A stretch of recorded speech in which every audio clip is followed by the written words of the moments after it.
বিসমিল্লাহির রাহমানির রাহিম। পাক উন্মুক্তভাবে আমাদেরকে কথা বলার যে সুযোগ দিয়েছেন,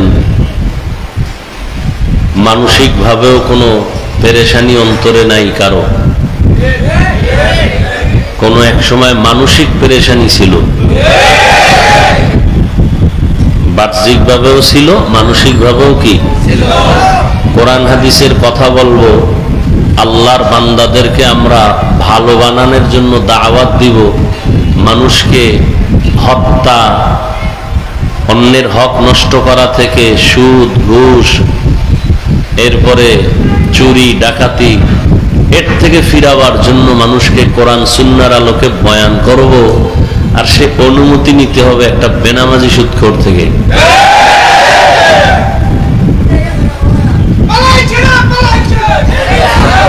এই থামো থামো, আবেগ কমাও, আবেগ কমাও।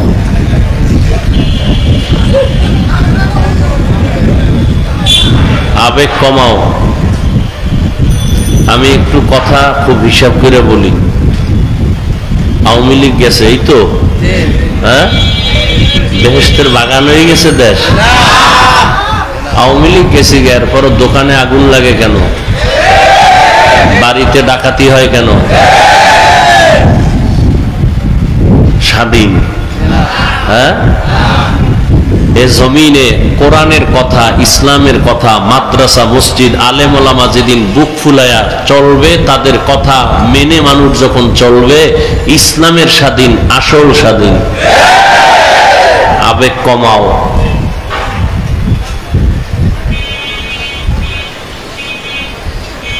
চিল্লা চিল্লিও কমাও। কেউ বেশি খাইয়া চিল্লায়, আর কেউ না খাইয়াও চিল্লায়। দোনো দল চিল্লায়। কেউ চিল্লায় বেশি খাইছি পেট ব্যথা করে, আর কেউ চিল্লায় মোটেও খাই না পেট ব্যথা করে। ঠিক নেই? আমরা ওলামায়ে কেরাম, আমরা ইসলামের লাইনের মুমিন মুসলমান, কখনো সুদখোরকে মহব্বত করতে পারি না, মাথায় উঠাইতে পারি না।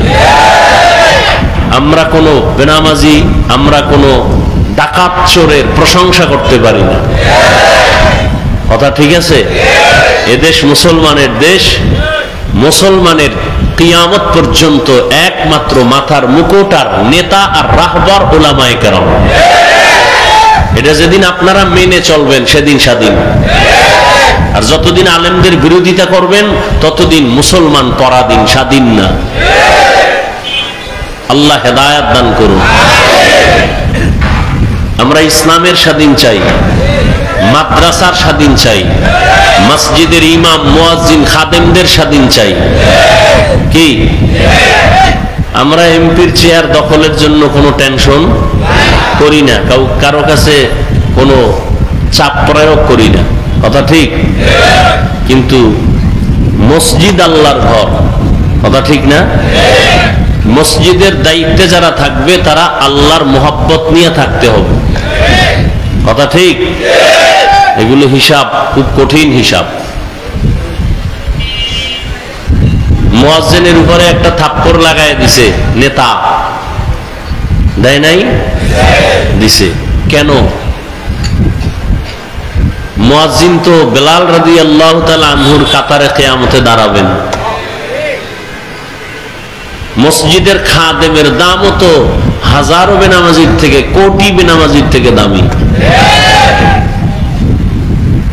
এদের সাথে খারাপ আচরণ কেন? এর একটাই মাত্র কারণ, শিয়ালের হাতে মুরগি দিলে যা হওয়ার, ধর্মের চাবি বেনামাজি সুদখোরের হাতে দিলে তাই হয়। কোন বেনামাজির হাতে, সুদখোরের হাতে ধর্মের চাবি দেয়া যাবে না। এটা যেদিন করতে পারবেন, এদিন স্বাধীন। আল্লাহ কবুল করে। আমরা কোন দলের গোলাম না, কোন ব্যক্তির গোলাম না। আহলে সুন্নাত ওয়াল জামাত কারো পৈতৃক সম্পত্তি না।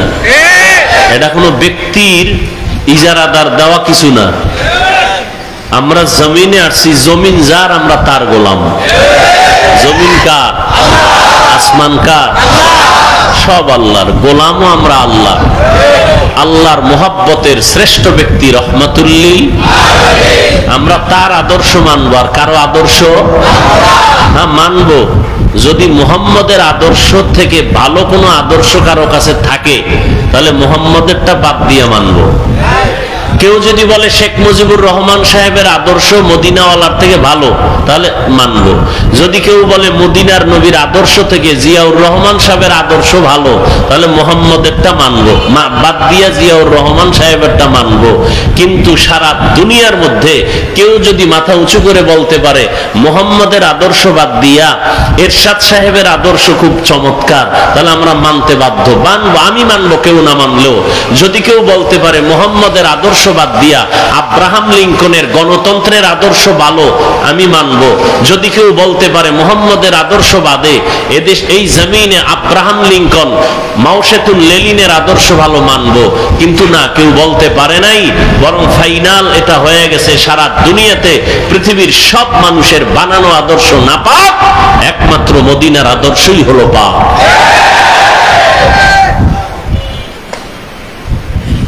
বুঝছেন কথা? মানুষের আদর্শ না পাক কেন? কয় মানুষটাই না পাক, ওর মেধা না পাক, ওর দিমাগ না পাক, খায় না পাক, খায় না পাক। মদ খাওয়া কি পাক না না পাক? বিড়ি টানে পাক না না পাক? গাঞ্জা খায় পাক না না পাক? বেপর্দা নারীর উপরে হামলা করে পাক না না পাক? এই নাপাক খানেওয়ালারা আদর্শ দিলে আদর্শ পাক হবে না না পাক? আমার রসুলের আদর্শ পাক, আমার রসুলই পাক। আমার রসুল জীবনে একটা মিথ্যা কথা বলেননি, আমার রসুল কোনোদিন কাউকে একটা গালি দেন নাই। গালি হাজার আসছে নবী, কানো গালির জবাবও দেন নাই। কেমন নবী? রহমতের নবী, যে নবী রহমাতুল্লিল আলামিন কোনদিন চোখ দুটো গরম করে কারো দিকে তাকান নাই। কেমন মায়ার নবী!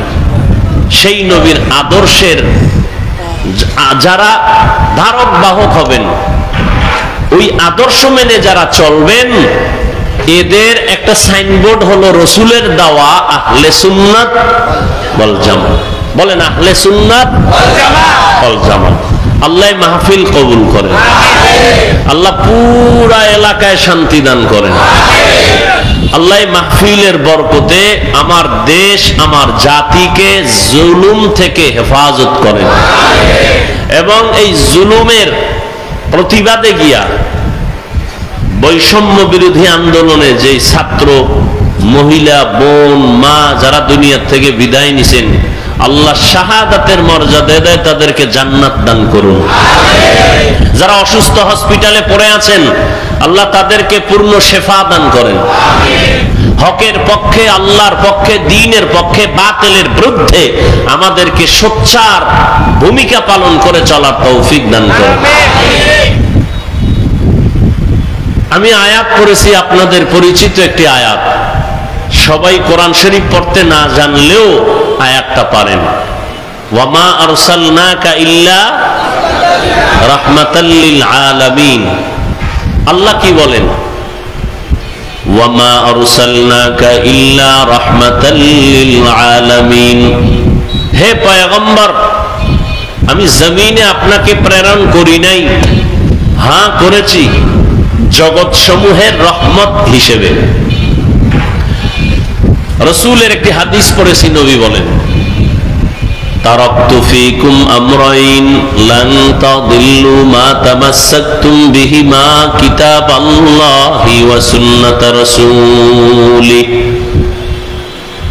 নবী বলেন, হে উম্মত, 63 বছর হায়াত শেষ করে আমি বিদায় নিয়ে যাইতেছি। উম্মত হাজার চেষ্টা করেও আর আমাকে কখনো দেখবা না, আর পাইবা না।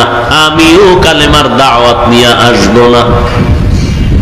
যেই নবীকে একটা নজর দেখলে পেটের ক্ষুধা নিবারণ হয়ে যায়, এত মায়ার নবীকে সাহাবায়ে কেরাম দেখতেন, খানার চিন্তাও করতেন না। সেই রহমতের নবী 63 বছর হায়াত শেষ করে বিদায় বেলা বলেন, উম্মত, তোমাদের মাঝে আমি দুটো জিনিস রেখে যাই এবং চ্যালেঞ্জ দিয়ে গেলাম, এই দুইটা জিনিস যদি তোমরা আঁকড়ায় ধরো, তোমাদের ঈমানও যাবে না, সম্মানও যাবে না। কয় জিনিস? কিতাব আল্লাহ ওয়া সুন্নাত রাসূলি। প্রথম হলো আল্লাহর কিতাব কোরআন, দ্বিতীয় হলো রসুলের সুন্নত, নবীর আদর্শ, রসুলের সুন্নত। ১৫০০ বছর পরে সারা দুনিয়ার অবস্থা অন্ধকার, মুমিনের ঈমানের হালাত বড় দুর্বল, চতুর্মুখী ষড়যন্ত্র চলতেছে, বিধর্মীরাও করতেছে, আবার ইসলামের ব্যানার লাগায় কিছু মুসলমান মুনাফিকেরাও করতেছে। ওয়াজের মাইক বন্ধ করে দাও, মসজিদের মাইক বন্ধ করে দাও, কি মাদ্রাসায় তালা লাগাও, বয়ান হবে, কোনো গরম বয়ান করা যাবে না, মন মতো করতে হবে। বিভিন্ন পার্শ্ব প্রতিক্রিয়া চলতেছিল, এখনো চলতেছে। যদি ওপেন চলতো এখন গোপনে চলে, কি ওপেনে চলতো এখন গোপনে। সব ইহুদি খ্রিস্টানরা ঘুমায় না, তুমি ঘুমাও, স্বাধীন স্বাধীন কয়া ঘুমাও, কিন্তু নাস্তিক বেঈমানেরা ঘুমায় না, ওরা তলে তলে ওদের উদ্দেশ্য হাসিল বলে কেমন। এনজিও এই বাংলার জমিনে যদি ২০ বছর পেছনে থাকে, এই ১ মাসে তারা ২০ বছর আগায় গেছে, খবর নাই। এরে আল্লাহর গোলাম, সমকামিতা, ট্রান্সজেন্ডারের নামে শিক্ষানীতিকে ধ্বংস করার যত রাস্তা খোলা দরকার, এরা বসে নাই। তুমি আমি বসে আছি, ঘুমাইতেছি, এরা কিন্তু বসে নাই। আগে আমরা অক্ষরের প্রতি শব্দ পড়তাম কত সুন্দর, বাংলা স্বরবর্ণ ব্যঞ্জন বর্ণ প্রতি শব্দ পড়তাম, সরোয়া অজু, সরায়াতে আল্লাহ পড়ছি না, কথা কেন? আর এখন এগুলোর বিপরীত শব্দ আসতেছে, সরাতে অজগর, সরায়াতে আপা,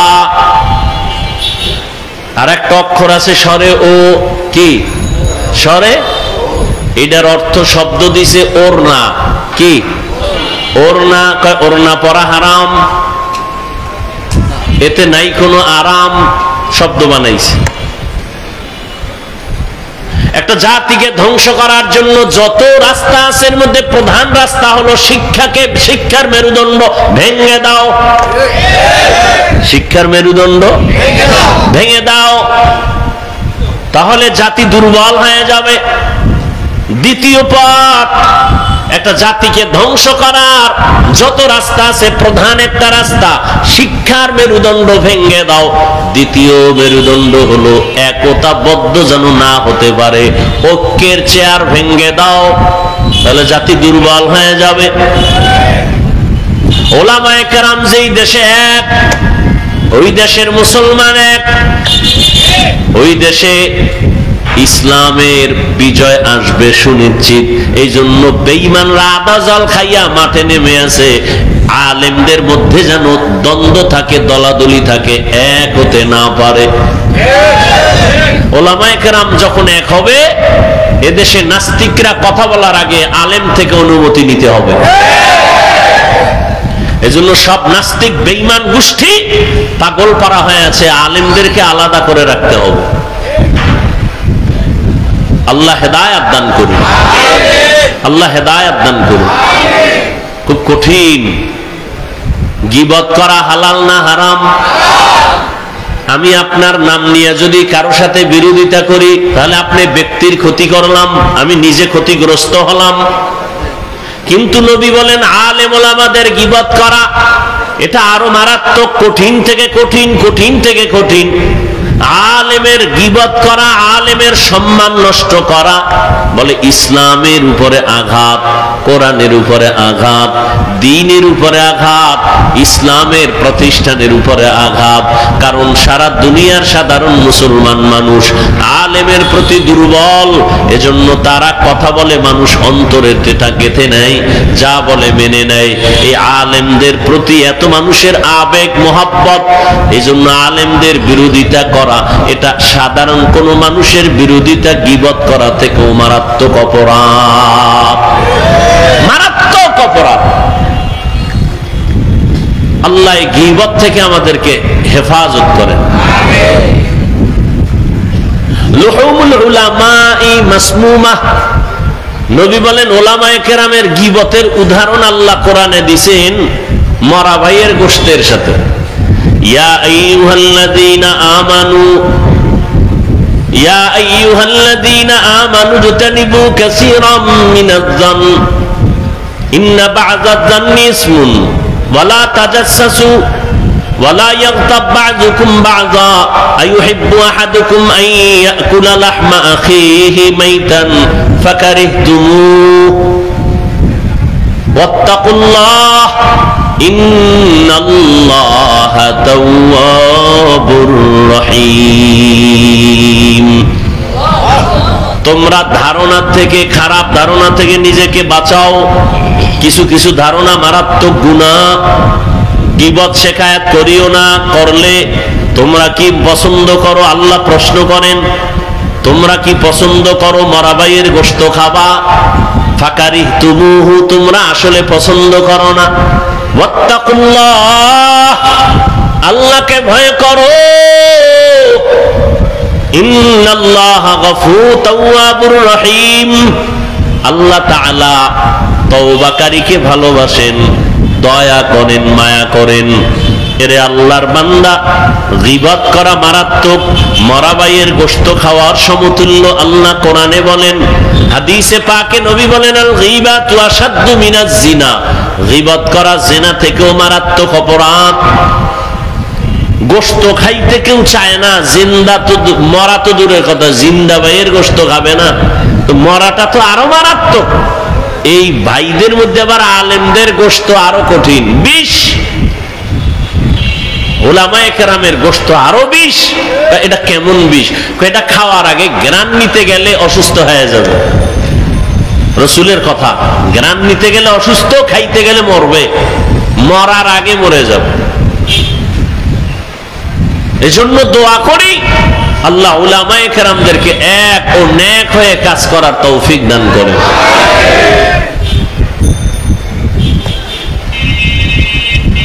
নবীজি বলেন আমি দুটো জিনিস রেখে গেলাম, আকরাইয়া ধর। আমি নবী চ্যালেঞ্জ দিলাম, যদি ধরে রাখতে পারো, যেই সময় আমি থাকবো না, তোমরা ওই দুইটা জিনিস যদি ধরে রাখো, ঈমানও যাবে না, সম্মানও যাবে না। ১৫০০ বছর হয়ে গেল, নবী নাই। আল্লাহর শুকর আমরা দেখলাম, নবীর আল্লাহর দেওয়া কোরআন আর নবীর আদর্শ এখনো যারা ধারণ করে আছে, সারা দুনিয়ার ষড়যন্ত্রের মাঝে এখনো তারা সম্মানে আছে। ওলামায়ে কেরামের সম্মান কম না বেশি? জোরে বলেন।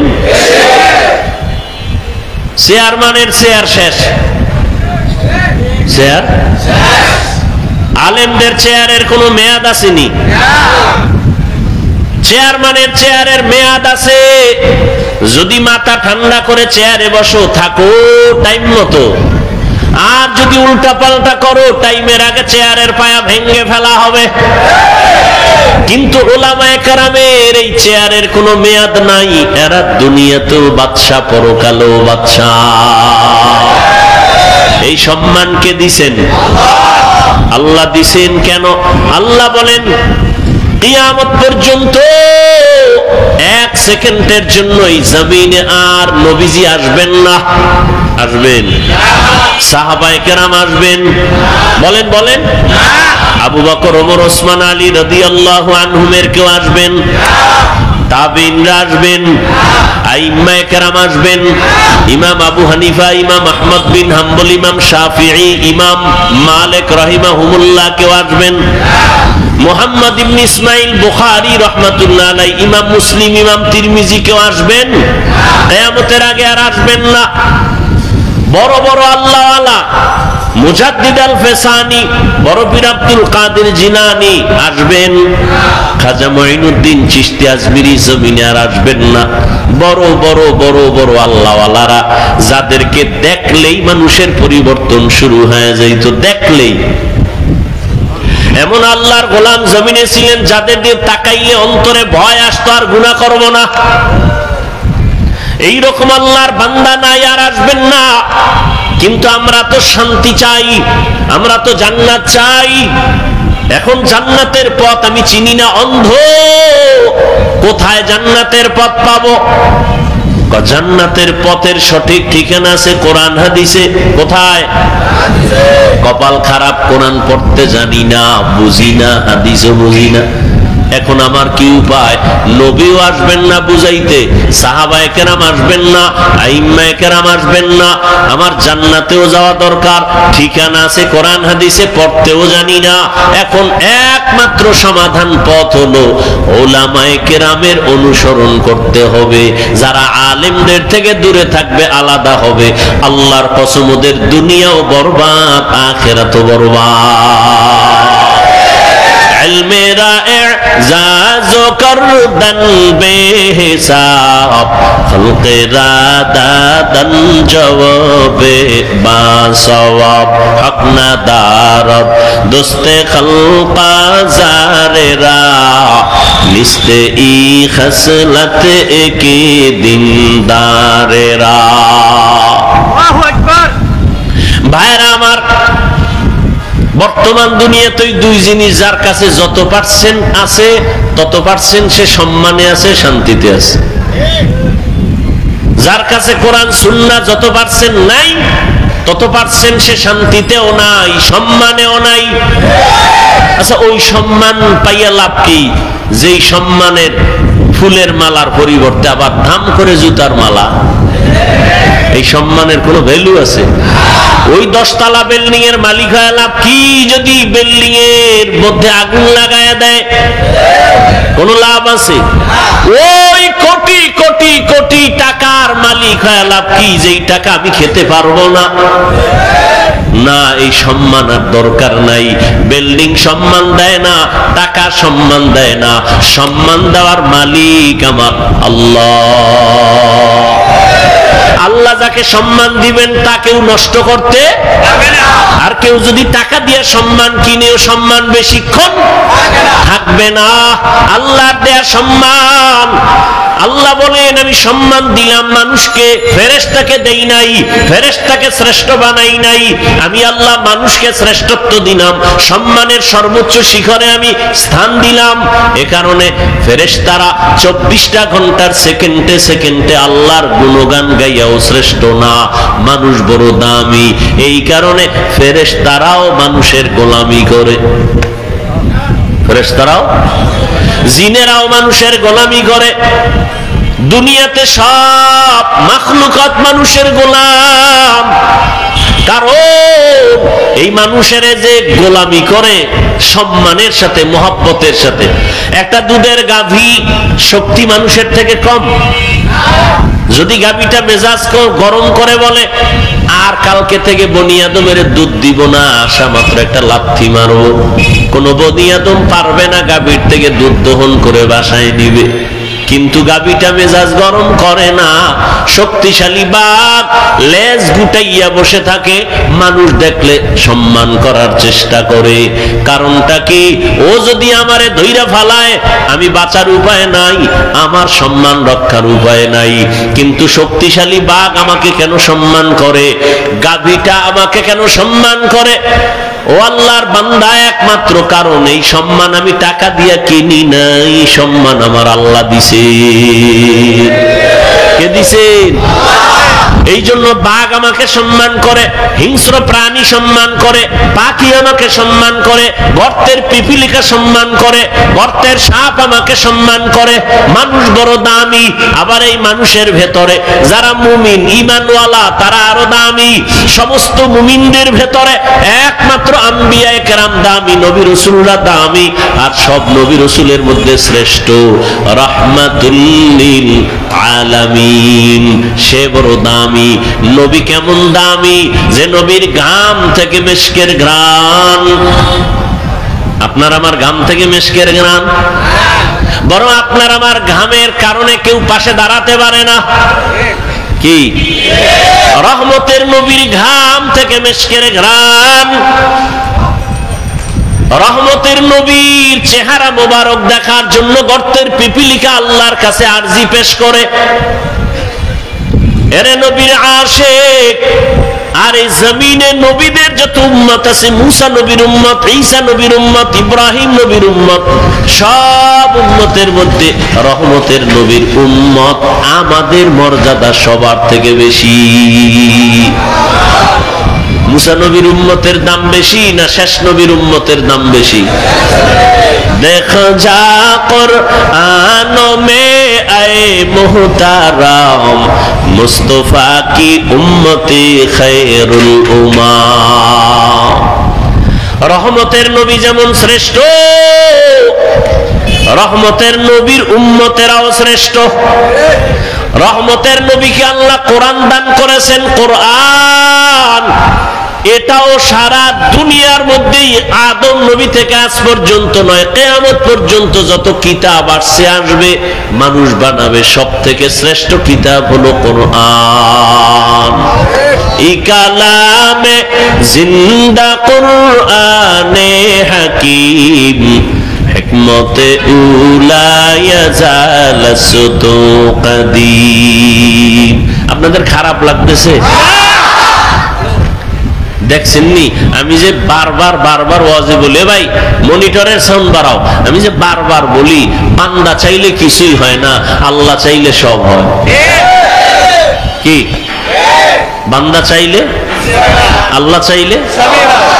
আহলে সুন্নাত ওয়াল জামাত তারা চাইছিলেন মাগরিবের আগে বয়ান শেষ হয়ে যাবে, ঠিক নেই?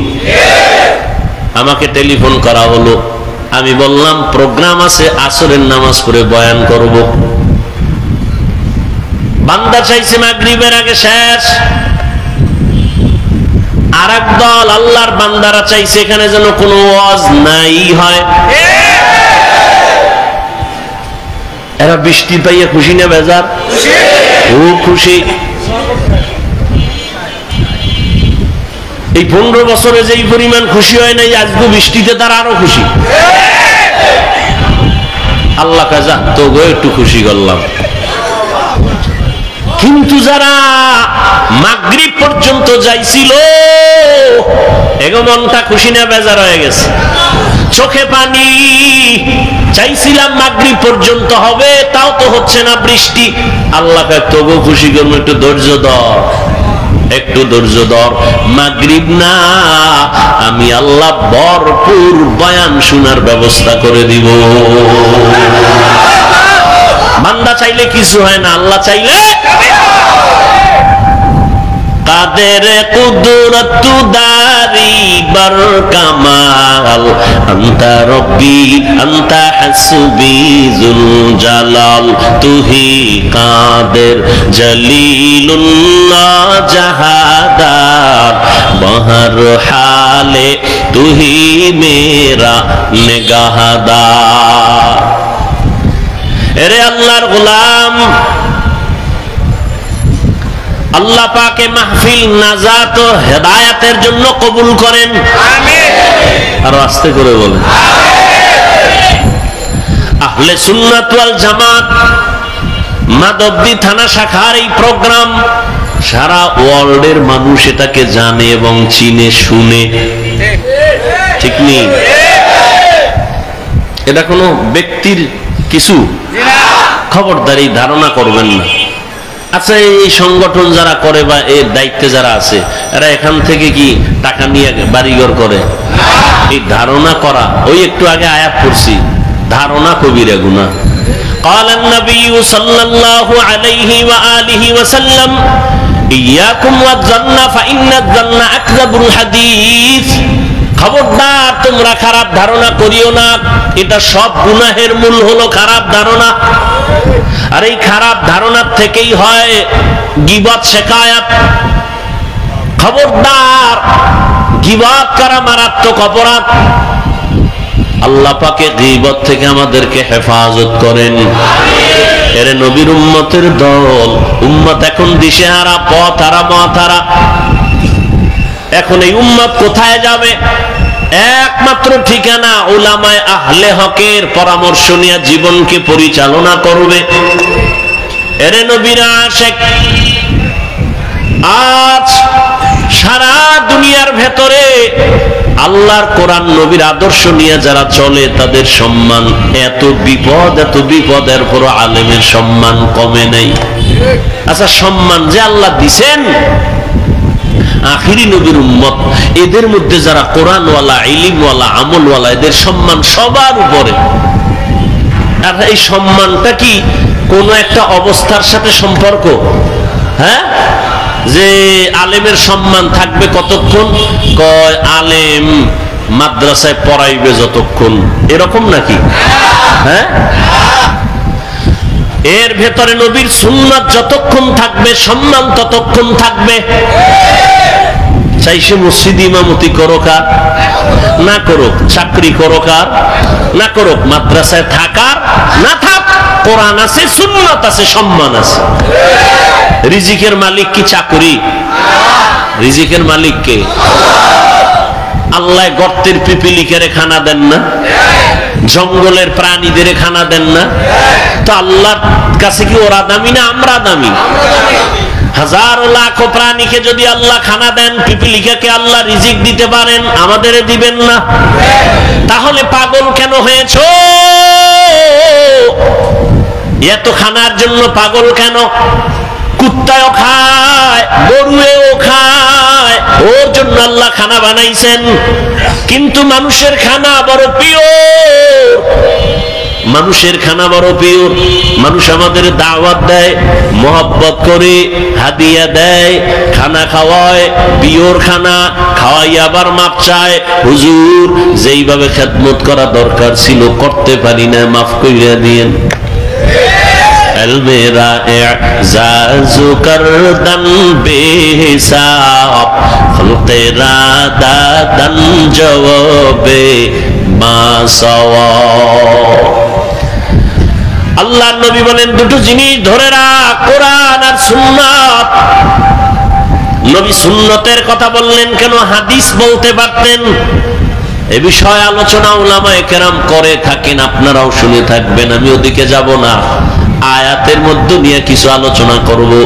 ওয়ামা আরসালনাকা ইল্লা রাহমাতাল লিল আলামিন।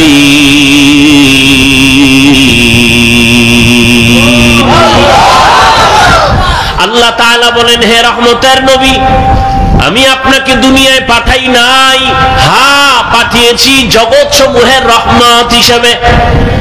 ভালো করে বুঝেন, নবীকে রহমত করে পাঠাইলাম বললেই তো হইতো। আল্লাহ আগে নেতিবাচক শব্দ কেন ব্যবহার করলেন? ও নবী, আমি আপনাকে পাঠাই নাই। আবার বললেন, হ্যাঁ পাঠিয়েছি জগৎ সমূহের রহমত হিসাবে। পাঠাই নাই এই শব্দ বলে আবার কেন বললেন হ্যাঁ পাঠিয়েছি? বলে দুনিয়ার মানুষের জেহেনটাকে স্পষ্ট করে বলে দিলেন, ও মানুষ ভালো করে মনের ভেতরে ঢুকাও, স্থায়ীভাবে ভালো করে বুঝাও, আমার নবী একমাত্র নবী, রহমতের নবী। এই নবীকে আমি আল্লাহ ভিন্ন কোনো কারণে পাঠাই নাই, একমাত্র রহমত হিসাবে পাঠিয়েছি। জগৎ সমূহের জন্য নবী রহমত। অনেকে তরজমা করে থাকেন উভয় জগতের জন্য নবী রহমত। উভয় জগৎ মানে দুনিয়ার জগৎ, পরকাল জগৎ। আর আমি তরজমা করলাম জগৎ সমূহ, কারণ দুই জগৎ না, রুহের একটা জগৎ আলাদা, মায়ের গর্ভের একটা জগৎ আলাদা, দুনিয়া নামক জগৎ আলাদা, কবর জগৎ আলাদা, হাসরের মাঠের একটা জগৎ আলাদা, জান্নাত ও জাহান্নামের একটা জগৎ আলাদা। আমার নবী উভয় না, সমস্ত জগতের জন্য রহমত। আল্লাহ হলেন রব্বুল আলামিন, আর আমার নবী হলেন রহমাতুল লিল আলামিন। আল্লাহ হলেন জগৎ সমূহের রব, আর আমার নবী হলেন জগৎ সমূহের রহমত। রুহের জগতের জন্য নবী আমার রহমত। রহমতের নবী রহমত নিয়ে আসছেন মক্কা নগরীতে। এমন এক সময় মক্কাতে নবী আসলেন, যেই সময় মক্কার মানুষ ছিল সারা দুনিয়ার মধ্যে চরম খারাপ, চরিত্রহীন। মক্কার মানুষের মতো খারাপ এই জমিনের কোথাও এরকম খারাপ মানুষ ছিল না। মক্কার মানুষ এত খারাপ, চরিত্রের কোনো ভালাই নাই। সবাই জানে জাহিলিয়াতের পর্দায় তারা আটকানো, বাইতুল্লাহর পার্শ্বে নারী পুরুষ উলঙ্গ হয়ে যায়, তাওয়াফ করে, নারীদের পছন্দ করে না, কন্যাদের গলা টিপে হত্যা করে আপন বাবা, কন্যা হলে লজ্জা পায়, কন্যাদের পছন্দ করে না বাবা, সমাজে মাথা উঁচু করে না, লজ্জা। বর্তমানেও কিছু কুলাঙ্গার জমিনে আছে, ছেলে হলে খুশি হয়, কন্যা হলে কষ্ট পায়। আছে না নেই? রহমতের নবী আসিয়া বললেন, না, কন্যাদের সম্মান অনেক উপরে। আমি এত বড় দামি এক ব্যক্তি, রহমতের নবী, আমার একটা ছেলে নাই, আমি 4 কন্যার বাবা। আমিও নবী, 4 কন্যার বাবা। নবী দুনিয়াতে আইসা প্রত্যেকটা সেক্টরে শান্তির বাড়ি ধারা কায়েম করলেন। মক্কার মানুষগুলো এতটা খারাপ ছিল, ওই জায়গায় নবীকে পাঠাইলেন আমার আল্লাহ। চারদিকে দুশমন। আবার নবী আসার আগে আব্বাকে নিয়ে গেলেন, শিশুবেলা মাও চলে গেল। আমাদের দেশের বড় হুজুর, মাদবদী এলাকায় কোনো খারাপ এলাকা থাকলে, জেনা হয় যেখানে, পতিতালয়, ওখানে যদি এলাকার মানুষ আইসা উজানির হজরতেরে বলে, হুজুর আপনি মাদবদী থাকেন, আপনি একজন আল্লাহর খাঁটি ওলির আওলাদ, আপনার কাছে আমাদের আবদার, এই বিষয়টা কি করা যায়? হুজুর পরামর্শ করার পরে বলবে, এই এলাকার কিছু মানুষ আগে ওখানে দেখো গিয়া কি হালাত। হুজুর যদি বলে, না তোমগো যাওয়া লাগবে না, আমি যাব, সবাই বলবে, না হুজুর আপনি এত বড় হুজুর, ওখানে পরিবেশ নাই যে আপনি যাবেন, দেখার জন্য যেতে পারবেন না, আপনি এত বড় হুজুর ওখানে যাবেন কিভাবে? হুজুর তো যাবে ভালো নিয়তে, এরপরও সবাই বাধা দিবে, ওখানে যাইয়েন না। আমরা আগে গিয়ে দেখি পরিবেশটা একটু লাইন মতো হলে আপনাকে নিব, ঠিক না? এর থেকেও খারাপ মক্কার মানুষের হালাত, চারদিকে দুশমন। আর সেই জায়গায় সৃষ্টির শ্রেষ্ঠ আদর্শের নবীকে আল্লাহ কেন পাঠাইলেন? আর মানুষগুলো এত খারাপ বা কেন হইল? আপনাদের মাদবদীর কেন্দ্রীয় মসজিদের পাশে যার বাসা, ওই মানুষটা যেই পরিমাণ উল্টাপাল্টা করবে অন্যদের তুলনায় কম, ঠিক না? মসজিদের দূরের মানুষটা যেই পরিমাণ খারাপ হবে, মসজিদ মাদ্রাসার পাশের মানুষটা একটু কম খারাপ হবে, কারণ পাশে মসজিদ, ঠিক না? আতরের দোকানের তো একটা ভাব আছে না, ওখানে থাকলে তো একটু ঘ্রাণও আসবে। তাহলে মক্কার মানুষের মতো খারাপ আর কোথাও নাই, অথচ মক্কার মানুষ এত খারাপ হবে কেন? যেখানে আল্লাহর ঘর আছে, যেখানে আল্লাহর এত দামি একটা ঘর, যেই ঘরটার দিকে তাকাইলেই সওয়াব, কিছু বলা লাগবে না, শুধু তাকাইবেন সওয়াব। সুবহানাল্লাহ, না? এত দামি একটা ঘর। ইন্না আউওয়ালা বাইতিন উযিআ লিন-নাসি লাল্লাযী বিবাক্কাতা মুবারাকাও ওয়া হুদা, মুবারাকাও ওয়া হুদাল লিল আলামিন।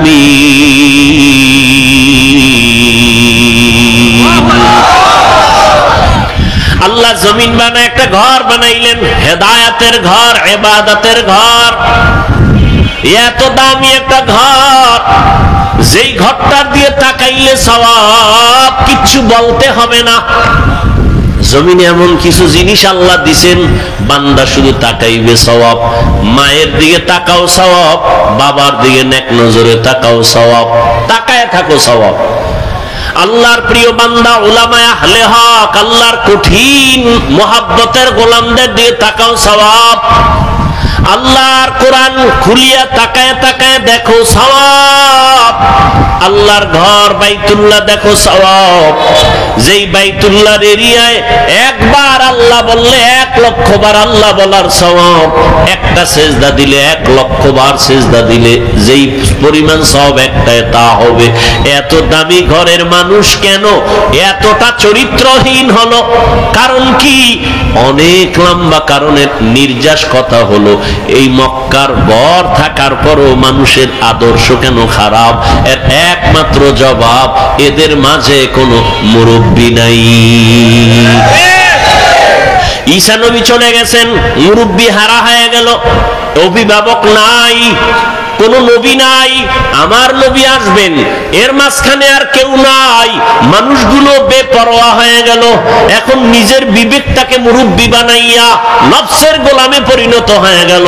মূর্তি পূজা শুরু হয়ে গেল, উল্টা পাল্টা যা পারে আর ওটাকেই সঠিক মনে করে, বিবেকটারে আপন বানাইয়া এরপরে যা করে বলে এটাই সঠিক। কিন্তু না, যখনই মুরব্বী হইয়া রহমতের নবী ডাক্তার হয়ে চলে আসলেন, নবী আসা মাত্রই জমিনের মধ্যে পরিবর্তন শুরু হয়ে গেল।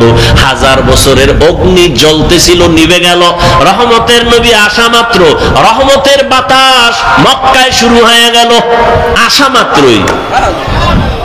কিন্তু কপাল খারাপ, ওই নবীকে গাছ চিনলো, মাছ চিনলো, আমরা আদম সন্তান সেই নবীর উম্মত হয়ে নবীরে চিনলাম না।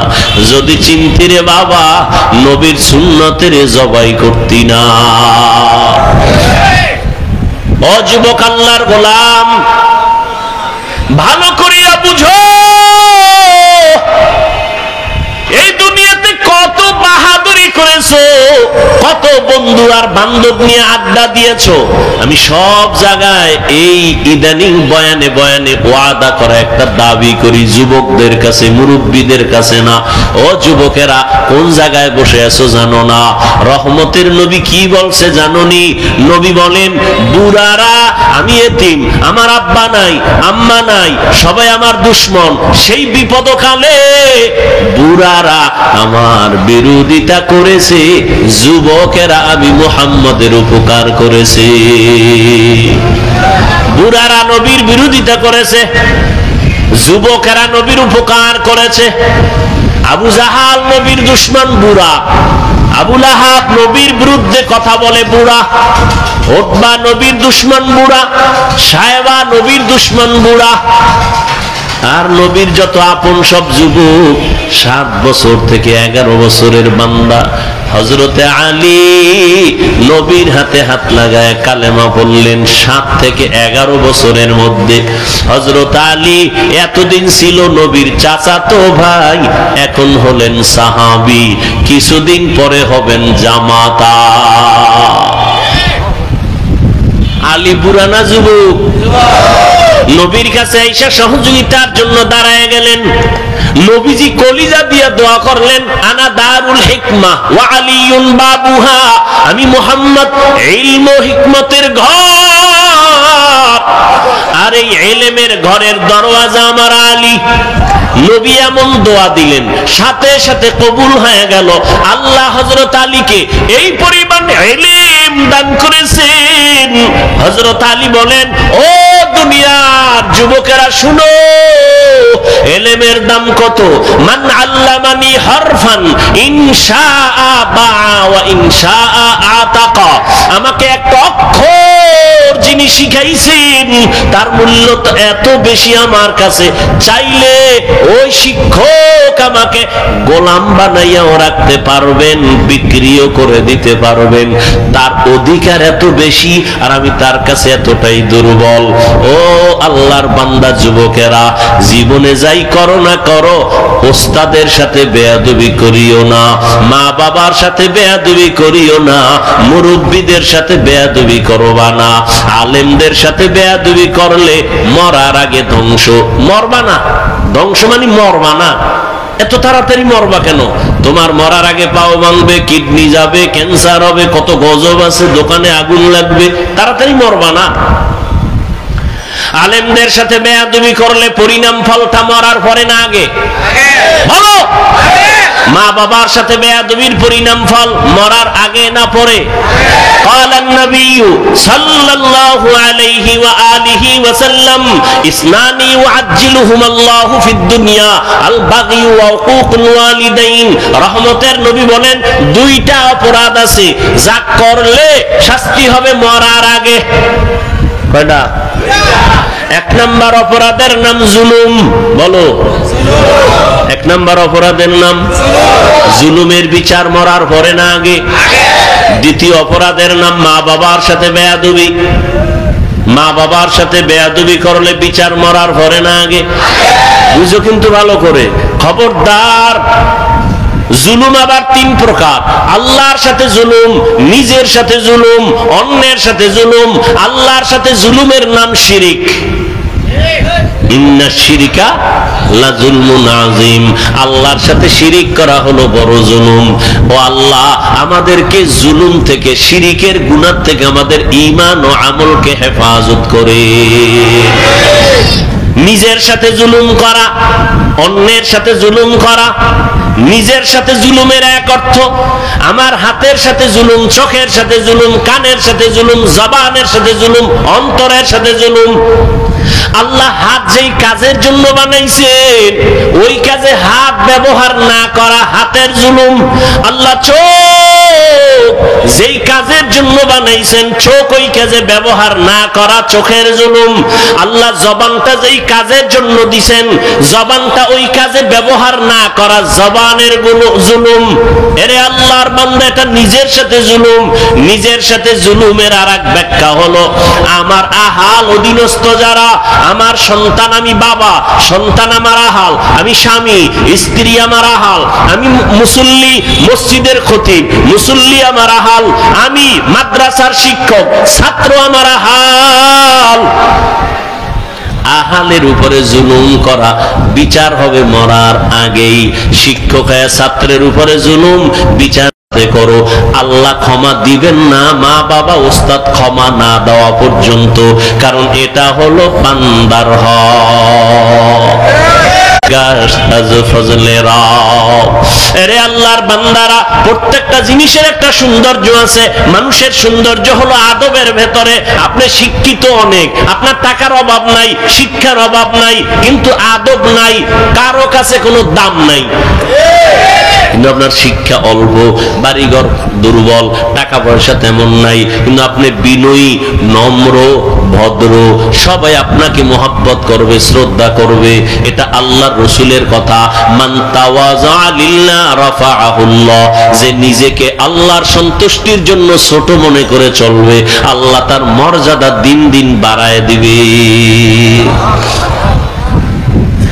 এরে আল্লাহর বান্দারা, উলামায়ে কেরামদের সংস্রব আর সোহবত ছাড়া নাজাতের আর কোনো রাস্তা খোলা নাই। মক্কার মানুষ খারাপ কেন মনে আসেনি? কি নাই? এই বেটা লিখে রাখ, কথা কম বলতে চাই আর বড় এসে যায়, কি করার। এই যারা মুরব্বীদের ব্যাপারে, আলেমদের ব্যাপারে, বড়দের ব্যাপারে ফেসবুকে উল্টা পাল্টা লেখে, আল্লাহর কসম বেয়াদবিমূলক যারা লেখালেখি করে, আলেমদের সম্মান নষ্ট করার ষড়যন্ত্র করে লেখার মাধ্যমে ফেসবুকে আর ইউটিউবে, খোঁজ নিয়ে দেখ একটারও মুরব্বী নাই, একজনও মুরব্বী মানে না। আর যে মুরব্বী মানে না সে বেয়াদব। সে কি? চূড়ান্ত বেয়াদব। বেয়াদব মানে তার চলা ফেরা কোনোটাই ব্যালেন্স থাকে না। মুরব্বী থাকলে পেছন দিক দিয়ে টান দিবে, অন্যায় করছো কেন, তওবা কর। গরুর গলায় যদি রশি লাগানো থাকে, খোলা ময়দানে খোলা বাতাসে কত পাখি উড়ে, কোনো দাম নাই। খাঁচার মধ্যে যেই পাখিটা আটকানো, ওই পাখির বড় দাম। ও বাবা, স্বাধীনভাবে যে মানুষগুলো ঘোরাফেরা করে, মন চাইলে নামাজ পড়ে না, মন চাইলে জিকির করে না, মন চাইলে মানুষের হক নষ্ট করে, না হইলে নাই, উল্টা পাল্টা চলে, এদের কোনো দাম নাই। আর যারা কালেমার মালা গলায় লাগাইয়া ওলামায়ে কেরামের মুরব্বি মাইনা চলে, এদের দাম অনেক বেশি, বলে কত ফেরেশতার থেকে অনেক বেশি। দেখছেন নি কথা? এ ভাই, আমি বয়ান করি, বক্তবৃন্দ আল্লাহ ক্ষুদ্র অবস্থায় দিল, আছে না নাই? কি নাই? কি কি বৃষ্টি, কি রৌদ্র, কি তুফান, আল্লাহর কিছু বান্দা। আমি তো কোনো রাজনৈতিক দলের ব্যানার নিয়ে আসি না যে আমার দলের লোকগুলো তাড়াতাড়ি গাড়ি ভাড়া করে হাজির হও। আছে কোনো দল নাই, সবাইকে বয়ান করি, কোনো দলের পক্ষেও বলি না, কথা ঠিক? আমিও তো মনে যা চায় পাইছি, মানুষ ইচ্ছা রকম বলি, পারি না? কিন্তু না, কথা বলার আগে একদিকে আল্লাহর ভয়, অপর দিক থেকে মুরব্বীরা পেছন থেকে টানে হাফিজুর রহমান, এই কথাটা বলা ঠিক হয় না, মাপ চাও, এই কথা এভাবে বলবা, এইভাবে বলবা। এত সোজা না। নবীজির কোনো তুলনা নাই, আছে? সেই নবী বলেন আদাবানি রব্বি ফাহসানা তাদিবি, আমি মুহাম্মদ রে আমার আল্লাহ আদব শিখাইছেন। আমার আদব আমি মা মেনার গর্ভ থেকে শিখে আসি নাই, কে শিখাইছেন? তাহলে আদব এটা শিখার জিনিস, আদব শিখার জিনিস, শিখতে হয়। নবী বলেন আমাকে আল্লাহ আদব শিখাইছেন। আল্লাহর দেওয়া শিক্ষা দেওয়া আদব কত না সুন্দর, এই জন্য আদব শিখতে হয়। আদব কার থেকে শিখবে? একজন কয় বেয়াদব থেকে আদব শিখে নাও। আদবের সহজ তর্জমা হলো সুন্নাত অনুযায়ী চলো। আদবের অর্থ কি? সুন্নাত অনুযায়ী চলেন। আপনি জুতা পরবেন, আদব কি? সুন্নত যেটা, এটাই আদব। মসজিদে ঢুকবেন কোন পা দিয়া? ডান পা দিয়া, এটাই সুন্নত, এটাই আদব। বুঝেন না কথা? আদব এটাই, এটাই সুন্নাত। বের হবেন কোন পা দিয়া? বাম পা দিয়া। বাম পা দিয়া বের হবেন, দোয়া পড়বেন, আর জুতার ভিতরে পাও যখন ঢুকাবেন, ডান পাও আগে ঢুকাবেন। ডান পাও এটা কেমনে করবেন? মসজিদ থেকে বের হইতে হইব বাম পাও দিয়া, জুতায় ঢুকাইতে হইব আগে কোন পাও? এটা বিশাল ফ্যাস লাগিয়ে গেছে। বের হব বাম পা দিয়া, ডান পাও জুতায় ঢুকামু কেমনে? কয় জুতা দুইটা আগে নিচে রাখ, জুতাটা ফালাইয়া ডান পাও ঢুকাইবি হবে না, বাম পা ঢুকাবি হবে না। জুতাটা রাইখা পাও দুইটা জুতার উপরে রাখো, বাম পাও ডান পাও। এরপরে আল্লাহর নবীর উপরে দরুদ পইরা দোয়া পড়ো, কারণ যেই দোয়ায় দরুদ নাই ওই দোয়ার কবুলিয়ত নাই। এজন্য তুমি বের হও খালি জেলাফির সময় দরুদ, মসজিদ থেকে বের হও দরুদ, যত দোয়া আছে দরুদ আছে, দরুদ ছাড়া দোয়া কবুল হবে না।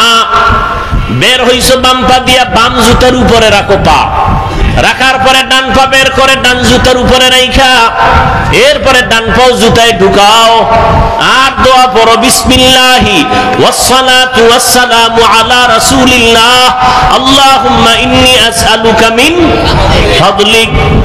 এখানে শেষ না, এইবার ডান পাও ঢুকছেনি, কথা হয় না। এরপরে কোন পাও ঢুকবে? এবার দোনো পাও ঢুকছেনি, দৌড় দিস না, দাঁড়া। আদব হইল, সুন্নত হলো ডান পাও দিয়া কদম শুরু করবি। বাম পা না ডান পা? এই সুন্নত না মানলে সুন্নি। হ্যাঁ, সুন্নতের খবর নেই সুন্নি। जिंदगी में बंदगी तू करना है, जिंदगी में बंदगी तू करना है, जिंदगी में बंदगी शर्मिंदा है, जिंदगी में बंदगी शर्मिंदा है। যুবক ভাইরা একটু বসবানি, অধিক সাওকা তোমরা কও না যুবকেরা বসবা না যাবা গা আগি? এই যুবকরা কথা কও, বসবানি না চলে যাবা? হ্যাঁ, আল্লাহ সবাইকে কবুল করেন। আমি সবসময় যুবকদের পক্ষেই কথা বলি না, আল্লাহ যুবকদের কবুল করুন। যুবক ঠিক, সমাজ ঠিক, ঠিক নেই? আর যুবকের ঠিক করার জন্য ওলামায়ে কেরাম লাগবে, কথা ঠিক না? এজন্য ওলামায়ে কেরাম ঠিক, যুবক ঠিক, যুবক ঠিক, সমাজ ঠিক, সমাজ ঠিক, দেশ ঠিক। আল্লাহ সবাইকে কবুল করেন। দুনিয়া মে হো দুনিয়া কা তালবগার না হো। এই যুবক ভাল লাগেনি? একতারা হইলে মজা হইতো না? তোরা তো আবার একতারা ছাড়া ভাল লাগে না। এক যুবক মোবাইলে হিন্দি গান শুনে, বাংলা শুনে না, না পাকিস্তানের রাজাকার হিন্দি শুনে, শুনে তো শুনে আবার লাফায়। কেউ যুবক লাফাও কেন? কয় নাচি। কেন? কয় গান শুই না। কয় অর্থ জানুনি, আব্বাও জানে না, আমিও জানি না। তো লাফাও কেন? কয় মজা লাগে। কি লাগে? এখন সেই মজার গানও নাই। এখন যে আমরা গজল বলি, এও গানের সেই আগের শুরু হয়ে গেছে। মানুষের গজল গাইতাম আগে, ছোটবেলা শুনতাম কলিজার টুকরা আইনুদ্দিন আল আজাদ, এরকম বহু শিল্পীদের আল্লাহর বান্দারা গজল গাইতেন, নাআত হামদে বারি তাআলা পড়তেন, কলিজা ঠান্ডা হতো। কবরের আযাবের গজল শুনতাম, চোখের পানি পড়তো। আর এখন একতারা না বাজাইলেও গান এমন ধাক্কা লাগে, মনে হয় যেন একতারার সাথে মিলে যায়। আল্লাহ হেদায়েত দান করুন।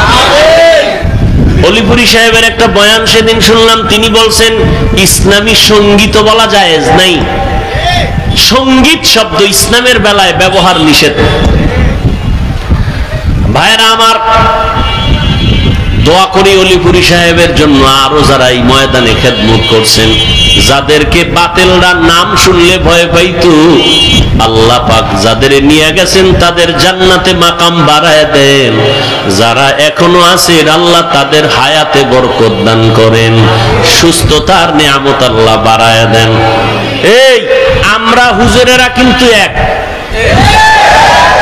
তোমরা মাদক দিব কিলাকিলি করো কেন? তুমি যদিও দেখো টুপি আলাদা, কিন্তু অন্তর এক। অন্তর কি এক? খবরদার, তুমি শরবতের মধ্যে যত রং দেখো, কোন শরবত লাল, কোন শরবত হলুদ, কোনটা একটু সবুজ, আছে না নাই? সবগুলি কিন্তু শরবত।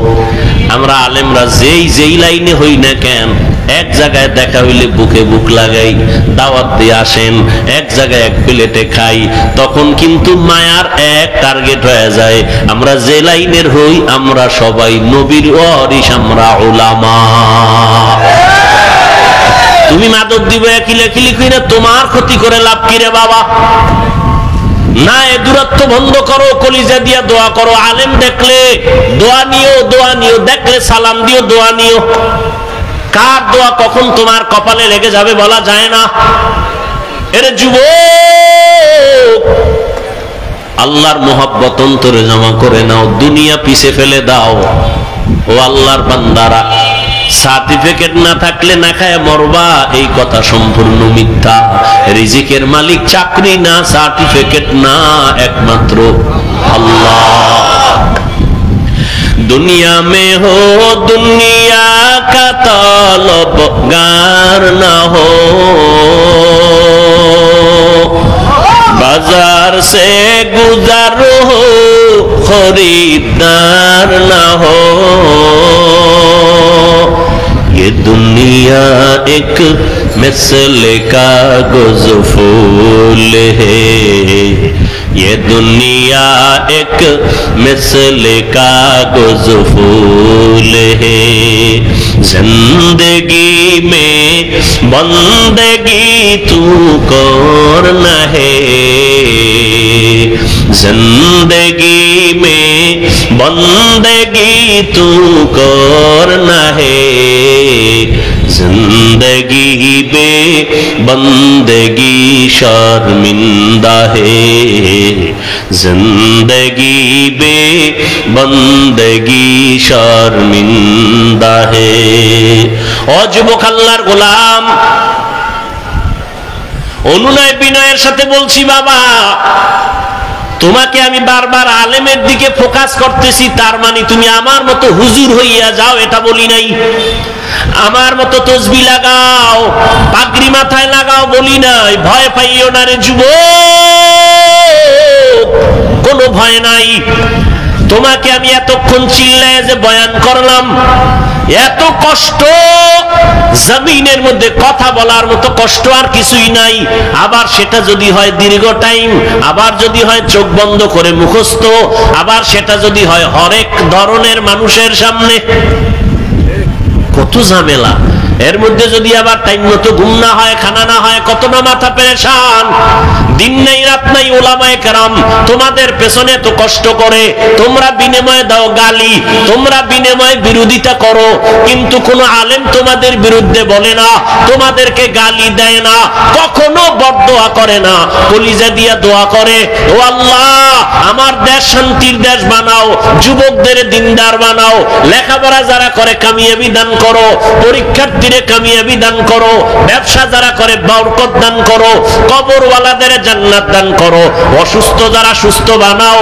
ও আল্লাহর বান্দারা, এই জন্য আমি কসম করে বলি কথাটা লিখে রাখ, এবং পারলে 200, 300, 400, 500 টাকা দিয়া পেস্টুন বানাইয়া মাধবদীর রাস্তার মোড়ে মোড়ে টানায় দিবি। আমার একটা জীবনের বড় দাবি তোমাদের কাছে, ও যুবক, এই শব্দটা লেখা স্লোগান লিখে টানায় দিবা। সেটা হলো আল্লাহর কসম করে গ্যারান্টি দিয়া বলে গেলাম, আল্লাহর কসম একবার, আল্লাহর কসম দুইবার, আল্লাহর কসম তিনবার, ওয়াল্লাহি বিল্লাহি তাল্লাহি, জীবনে যত বন্ধু পাইছো যুবকেরা, যত বান্ধবী পেয়েছো, আল্লাহর কসম সব তোদের বন্ধু ধান্দাবাজ, স্বার্থপর। একটা বন্ধু তোর আপন নাই, সব ধান্দাবাজ। তুই নেতার পেছনে দৌড়াও, নেত্রীর পেছনে দৌড়াও, এরা যে কত ধান্দাবাজ, উল্টা পাল্টা স্বার্থে আঘাত লাগলে শুধু দল থেকেই নাম কাটবে না, কল্লা কেটে দিবে, ঠিক? কিন্তু আলেমেরে এত গালি দেও, একজন আলেমও তোর গালির জবাব দেয় না, বরং দেখলে হাসি মুখে কথা কয়, বুকে লাগায় সালাম দেয়। সবাই চায় বান্দা তুই দিনের পথে চলবি, ভালো ডাক্তার হওয়া, তোর হুজুর হওয়া লাগবে না, হুজুর বাইরে গেছে, হুজুর হওয়ার দরকার নাই, তুমি স্কুলে পড়ো, কলেজে পড়ো, চাকরি করো, ও আল্লাহর বান্দা তুমি ওই লাইনে থাইকে একজন ভালো ডাক্তার হও, ইঞ্জিনিয়ার হও, একজন প্রফেসর হও, কোনো বাধা নাই রে বাবা। ভালো করে বুঝো, দুনিয়াতে যত বন্ধু আছে, একজনে দাঁড়ায় কি বলতে পারবি, সাহস আছে যে অমুক একটা বন্ধু পাইছি, নিরেট কোনো স্বার্থ নাই, দান্দা নাই, আছে? ওরে বাপ, খুঁজতে খুঁজতে পাবি কারে? আম্মা জানরে পাবি, আমার মা, আমার বাবা, কিন্তু সোনার বাংলায় তাও উল্টায় গেল। কত মা বাবা স্বার্থের টানে মাধবদী থানায় মামলা করে না, করে না? কত মা বাবা স্বার্থের টানে সন্তানের জবাই করে। এজন্য ফাইনাল কথা, স্থায়ী কথা, 3 বার কসম করে বলে গেলাম, তোদের জীবনের A to Z, তোদের কলিজার আপন বন্ধু, নিঃস্বার্থ বন্ধু, একমাত্র শুধুমাত্র কেবলমাত্র উলামায়ে আহলে হক।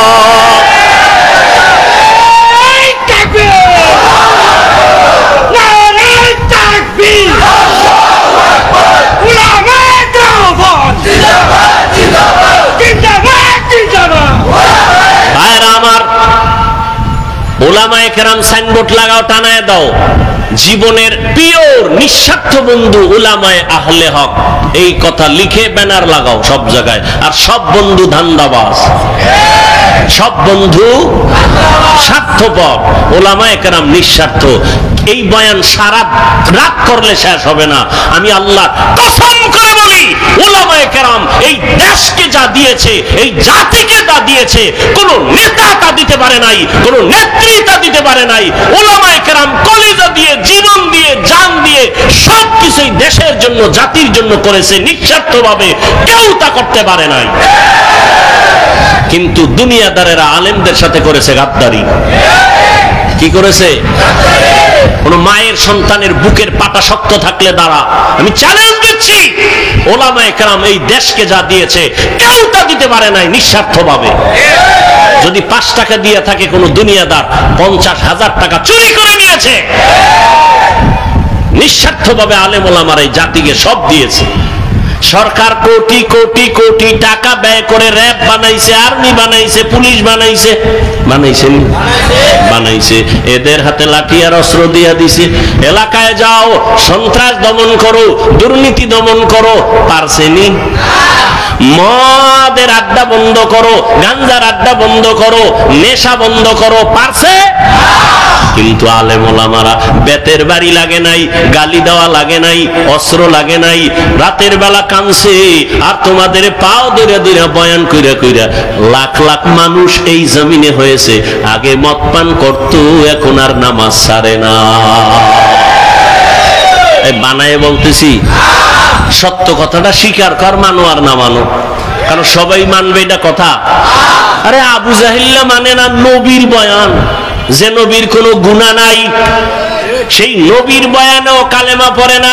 যে নবীরে দেখলে কলিজা ঠান্ডা, ওই নবীরে 13টা বছর দেখলো, বয়ান শুনলো, এরপরও কালেমা পড়ে নাই। কে? আবু জাহাল। এটার নাম কপাল। সবার কপালে হেদায়েত আসবে না। আর একজন আল্লাহর বান্দা 27 বছর বয়স, কত বুড়া না যুবক? হ্যাঁ, যুবকেরা ভালো করে শোন, 27 বছরের যুবক তরবারি নিয়ে যায় নবীজির কল্লা কাটার জন্য। তরবারি নিয়ে কল্লা কাটতে গিয়া ইসলামের বড় সৈনিক হয়ে দাঁড়ায় গেল। তরবারি নিয়ে ডাক দিয়া কয়, মুহাম্মদের বিরুদ্ধে যদি কথা বলতে চাও, মুহাম্মদের আর লাগবে না, আমি ওমরের তরবারিটাই যথেষ্ট। বুড়া না যুবক? ও যুবক, ভালো করে শুনো, পায়ে ধরে ধরে ধরে ধরে কথা বলতে যে কি কষ্ট। 5 মিনিট বক্তব্য দিলে আবার একটু চা খায়, পানি খায়। দেখি তো আমরা ওলামায়ে কেরামের কোনো চিন্তা নাই, দিন নাই রাত নাই, পায়ে ধরে ধরে বয়ান করি। একবার ওই যে এতক্ষণ কষ্ট করে চিল্লায় বয়ান করলাম, ও আল্লাহর বান্দারা, একবারও কিন্তু বলি নাই কওমি মাদ্রাসায় না গেলে জাহান্নামে যাইবা, তাবলীগ না করলে জাহান্নামে যাইবা, পাঁচ কল্লি মাথায় না দিলে জাহান্নামে যাইবা, চরমনাই না গেলে জাহান্নামে যাইবা, উজানি না গেলে জাহান্নামে যাইবা। একবারও বলি নাই স্কুল ছেড়ে দাও, মাদ্রাসায় আসো, তাও বলি নাই। ও বাবারা, কি বলতে চাই, জীবনে যতদিন বাঁচবা গোলামি করবা, আল্লাহর আদর্শ মানবা, মদিনা। তুমি ডাক্তার হও, ইসলাম বাধা দেয় না, ডাক্তার হও, ইঞ্জিনিয়ার হও, প্রফেসর হও, তবে দাবি আমার বেয়াদব হইও না। তোমার ব্যবহারে যেন কখনো কোনো আলেম কষ্ট না পায়, তোমার ব্যবহারে যেন মা বাবা কষ্ট না পায়, তোমার আচরণে যেন কোনো মুরব্বী কষ্ট না পায়। আদর্শ ডাক্তার যদি হইতে পারো, শুধু মাদক দিনা, গোটা দেশের মানুষ মাথায় নিয়ে সম্মান করবে। কি ডাক্তার হইতে পারলে? আদর্শ ডাক্তার যদি হতে পারো, আদর্শ ইঞ্জিনিয়ার হও, সম্মান সারা দেশের মানুষ করবে। আদর্শ প্রফেসর হও, সম্মান সারা দেশের মানুষ করবে। আর যদি বেয়াদব হও, প্রফেসর কিন্তু কি ঢাকা কলেজের ক্লাসে ঢুইকা ছেলে মেয়েরা বসে, কানের মধ্যে হেডফোন লাগানো, প্রফেসর ঢুইকা কয়, আমারে চিনোস নি? হ্যাঁ স্যার চিনি। আমার নাম কি জানো? লিখে জানি। বলো, কয় বেদবি হবে। প্রফেসর ডাক দিয়া কয়, আমার নাম আহমদ শরীফ। নাম কি? কথা কয় না। ঢাকা কলেজের প্রফেসর বলে, আমার নাম আহমদ শরীফ। কয়, হ্যাঁ স্যার জানি তো। কয়, শোন, আজকে নতুন একটা সবক দেই। কয়, কি সবক? কয়, আজকে থেকে শোন, এতদিন শুনছো কোরআন শরীফ, হাদিস শরীফ, মক্কা শরীফ, মদিনা শরীফ, এখন থেকে কোরআন শরীফ বাদ, হাদিস শরীফ বাদ, মক্কা শরীফ বাদ, মদিনা শরীফ বাদ। আজকে থেকে তোদের জন্য আহমদ শরীফ যথেষ্ট। প্রফেসর হও, তবে বেয়াদব হইও না। ডাক্তার হও, কিন্তু বেয়াদব হইও না। এত সুন্দর এক ডাক্তার, এমবিবিএস ডাক্তার, হাতুড়ে ডাক্তার না, লেখাপড়া কইরা এমবিবিএস ডাক্তার হইছে। ডাক্তার হইয়া স্টাডি করতে করতে কয়, আল্লাহ নারীর উপরে জুলুম করছে, আল্লাহ বড় জালেম। নাম কি? তাসনিমা নাসরিন। নাম কত সুন্দর, তাসনিমা নাসরিন। ডাক্তারও যেমন তেমন না, এমবিবিএস ডাক্তার। কিন্তু আল্লাহরে জালেম বলছে, দেশে পর্যন্ত থাকতে পারে নাই। ডাক্তার হইতে বলছি, কিন্তু বেয়াদব হইতে বলি নাই। আমার দাবি, ডাক্তার হও, বেয়াদব হইও না। ইঞ্জিনিয়ার হও, বেয়াদব হইও না। একজন প্রফেসর হও, বেয়াদব হইও না। তোমার ব্যবহারে যেন মা বাবায় খুশি হয়, আলেম খুশি হয়, মুরব্বীরা খুশি হয়। তাহলে তোমাকে দেশের মানুষ সম্মান করবে। মরিয়া গেলে তোমার নামে সুন্দর ইতিহাস লেখা হবে। কবি নজরুলের ইতিহাস আছে না নাই? তোমরা যুবক বাবারা পড়ো না, সম্মান করো না। তোমার মতো সারা রাত মোবাইলে আকাম করলে কবি নজরুল হতে পারতো না? পারতো? সম্মানের ডাক্তার হতে চাও তো বাবা? যুবকদের বলছি, সম্মানের জীবন চাও না? এই আরে টাকা তো সুইপারও কামাই করে না? ওই টাকা চাই না, সম্মানের টাকা চাই, ইজ্জতের জিন্দেগি চাই। কি মানুষ সম্মান করে, টাকা দেয়, খাওয়ায়, আর পর ভুল হয়ে গেছে মাফ করে দেন, সম্মান ঠিক মতো করতে, এর থেকে আর কি জিন্দেগি চাও? এই সম্মান কে দিছেন? আল্লাহর দেওয়াটা টিকে বেশি, নিজে তৈরি করলে ওটা থাকে না। চেহারা কালো, বিউটি পার্লারে গিয়ে সুন্দর যদি নিজে হতে চাও, আর কতক্ষণ? বৃষ্টি আইলে শেষ, পানি ভরলে শেষ, রোদের তাপ লাগলে আরো শেষ, ঠিক নেই? আর আল্লাহ যারা সুন্দর বানায় দিছে, এটা কোনো বিউটি পার্লার লাগবে নি? লাগবে না রে বাবা। আরে যুবক, আদর্শ জীবন যদি চাও, সম্মানের জীবন যদি চাও, স্কুল কলেজে পড়িয়াও সম্মানের জীবন যদি চাও, লিখে রাখ, দুইটা পুঁজি লাগবে। কয়টা? একটা হলে আর একটা নাই তো হবে না, দুইটা লাগবে, লিখে রাখো। 1 নাম্বার পুঁজি সুস্থতা, 2 নাম্বার পুঁজি সুন্দর চরিত্র। তোমার চরিত্র ভালো কিন্তু তুমি কি অসুস্থ, কোন জায়গায় চাকরি টিকবে? আচ্ছা তুমি সুস্থ কিন্তু চরিত্র খারাপ, টিকবে কোথাও? চাকরি কেউ নিবে না। কিন্তু সুস্থতাও লাগবে, চরিত্র সুন্দর লাগবে। এই দোনোটাকে জবাই করনেওয়ালা হাতিয়ারের নাম মোবাইল। মোবাইল তোমার চরিত্রটারও জবাই করছে, এই মোবাইল তোমার সুস্থতাটারেও নষ্ট করে ফেলছে। অ্যান্ড্রয়েড মোবাইল চালাইয়া চোখের পাওয়ার নাই, কানের পাওয়ার নাই, চেহারার সৌন্দর্যতা নাই, এখন চেহারাটা কার্টুন হয়ে গেছে, ঠিক নেই? সারা রাত মোবাইল দেখতে দেখতে ও বান্দা, তোর শরীরের মহা ঔষধ ছিল ঘুম, ওই ঘুমটা নষ্ট করার কারণে শরীরটা নষ্ট হয়ে গেছে। মোবাইলে বাজে আলাপ গুনাহ করার কারণে চেহারার নূর আল্লাহ নিয়ে গেছেন, লাবণ্যতা নাই, উজ্জ্বলতা নাই, দেখলে কোনো মায়া লাগে না। মাথা ব্যথা বেড়ে গেছে, হার্ট অ্যাটাক বেড়ে গেছে, বুকে ব্যথা বেড়ে গেছে, কখন জানি পড়বি আর মরবি বলা যায় না রে বাবা। মাথাও ঠিক থাকে না, মাথা ঘুরায় বাইক লয়ে বের হইয়া যায়, মা আসতেছি, লাশ হইয়া ঘরে ফিরে আসে রে বাবা। মোবাইলে তোর চরিত্রটাও নষ্ট করেছে, তোর সুস্থতাও নষ্ট করেছে। ভাই বললাম, মানবা না মানবা তোমার ইচ্ছা, রসুলের আদর্শ ছাড়া জীবনে আর আদবলা সম্মানিত হওয়া যাবে। এরে আল্লাহর বান্দারা, ও যুবক আল্লাহর গোলাম, উলামায়ে কেরামদের অবদান, তাদেরকে বন্ধু বানায় চলো, তাদের পরামর্শ নাও, তারা তোমাদের কোনদিন ক্ষতির পরামর্শ দিবেন না। স্কুল কলেজে পড়িয়াও মা বাবার দোয়া নিয়ে চলিও। ও যুবক বাবা, তোমার মতো যুবকেরা স্কুলে পড়ে, কলেজে পড়ে, জীবনে মাদ্রাসায় পড়ে নাই, 5 বেলার নামাজ পড়ে আছে না নাই? তুমি নিজেকে প্রশ্ন করো, তুমি কেন পারবা না? ও যুবক বাবা, আজকে তোমাকে পাও ধইরা বুঝান লাগে, টুপি পরো, দাড়ি রাখো, অথচ আমিও মুসলমান, তুমিও মুসলমান, তোমার আল্লাহ আমার আল্লাহ এক, তোমার নবী আমার নবী এক, তোমার ধর্ম আমার ধর্ম এক, তোমার কালেমা আমার কালেমা এক, তোমার কাবা আমার কাবা এক, নাকি আলাদা? ও আল্লাহর বান্দা, তুমিও যে আল্লাহকে মানো, সে আল্লাহকে আমিও মানি। তুমি আমি দুনিয়াতে আসছি এক, মরণকালে কাফনের সংখ্যা হবে 3টা, তাও হবে এক, কালার হবে আলাদা। কাফন কয়টা? আমি বক্তার সম্মানে একটা কাফন বাড়ানো হবে, গরিব রিক্সা ড্রাইভার গরিব হওয়ার কারণে একটা কাফন কমানো হবে। হ্যাঁ, আজকে আমি বক্তা ভাব, তুমি শ্রোতা হইয়া নিচে বসছো, আমার কত সম্মান। আবার তুমি ডাক্তার, আমি রোগী, তোমার কত সম্মান। ভালো করে বুঝো রে বাবা। কিন্তু যেদিন সাদা কাফনের ভেতরে ঢুকবি, ওই দিন কি থাকবে কে বড় কে ছোট?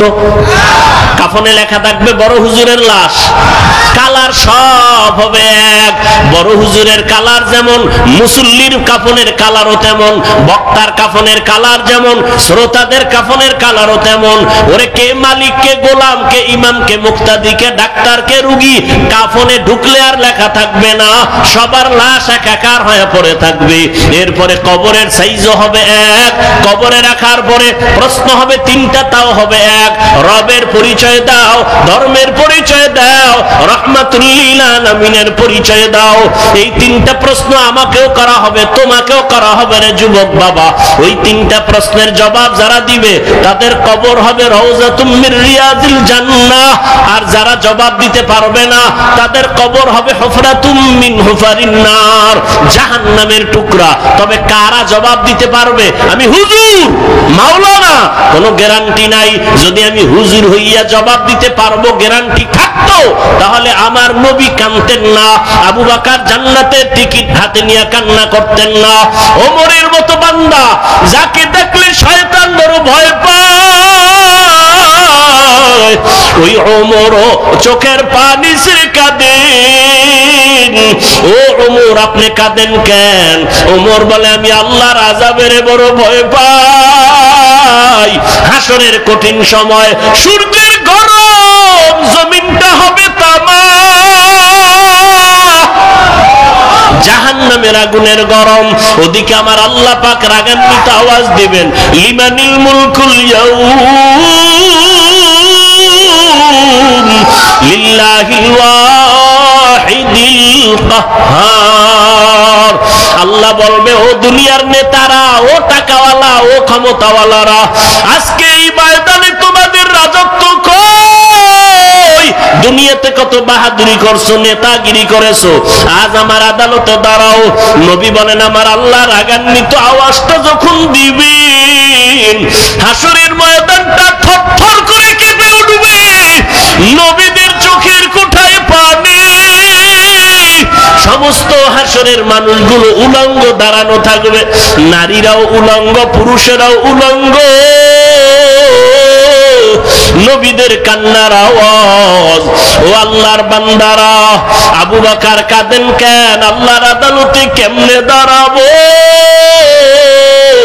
জান্নাতের টিকিট পাইয়াও যদি তারা কান্না করেন, তাদের এত সুন্দর আমল, তাদের এত সুন্দর ইখলাস, তাদের এত সুন্দর তাকওয়া, তাদের এত সুন্দর তাহাজ্জুদ, তাদের এত সুন্দর তেলাওয়াত, তাদের এত সুন্দর আল্লাহর হক আদায়, তাদের বান্দার হক এত সুন্দরভাবে আদায় করে, এরপরও জান্নাতের সুসংবাদ পাইয়াও যদি তারা কান্না করেন, ও মাদবদীর মুসলমান ও যুবক, ও পর্দার আড়ালের মা বোনেরা, ও বৃদ্ধ বাবাজিরা, তোমার আমার তো নামাজ নাই, তোমার আমার রোজা নাই, তোমার আমার জিকির নাই, তেলাওয়াত নাই, পর্দা নাই, হালাল হারামের ভেদাভেদ নাই।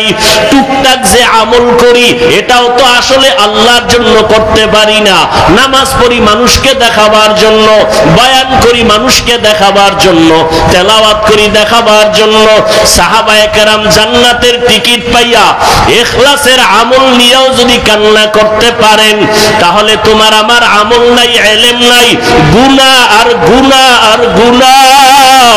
চোখ দুইটা বন্ধ করে একটু তাকাও, জীবনে হাতের দ্বারা কত গুনাহ করেছো রে বাবা। চোখ বন্ধ করে একটু দেখো, এই বয়সের চোখের দ্বারা কত গুনাহ করেছো। হাতের দিকে তাকায় দেখো, গুনার কারণে মনে হয় হাত দুইটা নাপাক, গুনার কারণে জিহ্বাটা নাপাক হয়ে গেছে, গুনার কারণে অন্তর নাপাক। এরপরেও তো কি পরিমাণ কান্না করা উচিত। তোমার চোখে আমার চোখে কোনো কান্না নাই, কপাল এত খারাপ হয়ে গেল, নিজেও কাঁদো না, অন্যে যদি কান্না করে তাও সইতে পারো না। কপাল এত খারাপ হয়ে গেছে, আল্লাহ তোর উপরে এত বেজার, মা বাবা তোর উপরে এত বেজার, আজকে নিজেও নামাজ পড়ো না, অন্যে নামাজ পড়ে তাও পছন্দ করো না। এত নিমক হারাম কপাল খারাপ কেন তোমার? নিজেও দাড়িটা রাখতে পারো না, অন্যে দাড়ি রাখবে তাও পছন্দ করো না। নিজেও হালাল খাও না, অন্যেরা হালাল খায় তাও পছন্দ করো না। নিজেও পর্দা করো না রে বাবা, অন্যেরা পর্দা করবে তাও পছন্দ করো না। এই অবস্থায় যদি আজরাইল এসে হাজির হইয়াই যায়, আর যদি রূহটা নিয়ে টান দেয়, নবী বলেন জ্যান্ত বকরির চামড়া খুললে যেমন কষ্ট, গুনাহগারের জান কবজের কষ্ট আরো কঠিন হবে। ও দাড়ি কমানেওয়ালা ভাইরা, ও বেপরদাওয়ালা ভাই বোন মারা, ও গুনাহগার বাবারা, আর কয়দিন বাহাদুরি করবি? এই ছাত্র জনতার আন্দোলনে কত যুবকের লাশ চলে গেল। ওরে বাবা, তুমি আগামী বছর বাঁচার কোনো গ্যারান্টি নাই। এখনো সময় আছে, যদি তওবা করে আমার আল্লাহকে ডাক দাও, দয়ার মালিক। এই ময়দানে আমার মতো গুনাহগার কেউ নাই। আমার গুনার খবর আমার মা বাবা ভাই বোন স্ত্রী পুত্র কেউ জানে না। যদি আমার অপরাধের খবর আমার স্ত্রী জানতো, আমারে ঘরে ঢুকতে দিত না, আমাকে স্বামী বলে গ্রহণ করত না। আমার অন্যায়ের খবর যদি মা বাবা জানতো, সন্তান বলে পরিচয় দিত না। আমার অপরাধের খবর যদি আমার ভাই জানতো, ভাই বলে পরিচয় দিত না। আমার মাওলা যে কত দয়ার মালিক। আল্লাহ কয় রে গোলাম, আমি তোরে বড় আদর করে বানাইছি। আমার কোনো ছেলে নাই, মেয়ে নাই, আমি তোরে মোহাব্বত করে বানাইছি। আমি আল্লাহ তোরে কত নিয়ামত দিলাম, আমার দেওয়া নিয়ামতের পানি, আমার দেওয়া বাতাস, আমার দেওয়া সূর্যের আলো চাঁদের আলো ভোগ করো বান্দা। আমার দেওয়া কত নিয়ামত তোরে দিলাম, এগুলো খাইয়া যদি নাফরমানি করো, গুনাহ তো কম করো নাই। আমি আল্লাহ জানি তুই কোন রাতে কখন কোথায় কি পরিমাণ গুনাহ করেছো, অন্ধকারে কি গুনাহ করেছো আমি জানি। দুনিয়ার কেউ না জানলেও আমি মাওলায় জানি। হাতের দ্বারা কয়টা গুনাহ করছো কেউ না জানলে আমি আল্লাহ জানি। চোখের দ্বারা কয়টা গুনাহ করেছো কেউ না জানলেও আল্লাহ বলে আমি জানি। এরপরও আমি রাগ করিয়া পানি বন্ধ করি নাই, বাতাস বন্ধ করি নাই। তোর অন্যায় দেখার পরও আমি তোরে ঘুমের ঘরে পারতাম মেরে ফেলতে, মারি নাই। আমি আল্লাহ তোরে বাঁচাইয়া রাখছি, কারণ আমি আল্লাহ চাই না তুই গুনাহ নিয়ে কবরে যাবি। আমি আল্লাহ চাই তুই তওবা কর, ফিরিয়া আয়। কারণ তওবা না করিয়া গুনাহ অবস্থায় যদি কবরে যাও, আমি মাওলা জানি দুনিয়াতে তুই সূর্যের গরম সইতে পারো না। আমি মাওলা জানি দুনিয়াতে মশার কামড় তুই সইতে পারো না, তুই দুর্বল, একটা বেতের বাড়ি সইতে পারো না। গুনাহ নিয়া যদি কবরে পড়িয়া যাও, আমার গুনাহগারের শাস্তি কিন্তু মোটেও দেওয়া কম হবে না। গুনাহ নিয়া যদি তওবার জন্য আমি মাওলা তোর হায়াতটা এখনো বাঁচায় রাখছি, আমি মাওলা তোরে ওয়াজের প্যান্ডেল পর্যন্ত পৌঁছাইয়া দিয়েছি, বয়ান শোনার মতো ব্যবস্থা করে দিয়েছি। এখনো ফিরিয়া আয়, তওবা কর, গুনাহ নিয়া জাহান্নামী হয়ে কবরে যাস না। যদি গাদ্দারি করিয়া গুনাহ নিয়া কবরের বিছানায় যাও, ওই কবর কিন্তু বাতি নাই, সাথী নাই, মাটি আর মাটি আর অন্ধকার। ওই কবরে যখন তুই যাবি, ওই কবরে তোর মা বাবা নেতা নেত্রী কেউ যাবে না, আপনজন কেউ যাবে না। ওই কবরে গুনাহ নিয়ে যদি যাও, আরে জবাব, তিনটা প্রশ্নের জবাব যদি দিতে না পারো, সাথে সাথে কবর জাহান্নামের টুকরায় পরিণত হয়ে যাবে। কবরের ভেতরে জাহান্নামের আগুনের গরম, একটা না দুইটা না, 70 থেকে 99টা সাপের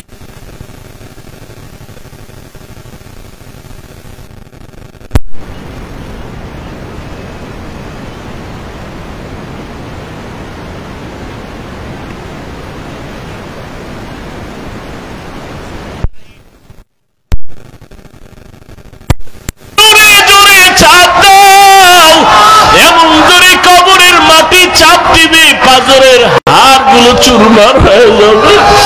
ও যুবক বাবারা, পাও দুইটা ধইরা বলি, চোখের বাড়ি ছেড়ে আল্লাহকে ডাক দাও। ও আসমানের মালিক, জমিনের মালিক, ও দয়ার আল্লাহ, আমরা গুনাহগার হইয়া প্যান্ডেলে ঢুকছি, গুনাহ নিয়ে বাড়ি যাইতে চাই না, গুনাহগার হইয়া কবরে যেতে চাই না রে মালিক। ওই কবরের দুই পার্শ্বের মাটির চাপ সইতে পারবো না রে আল্লাহ।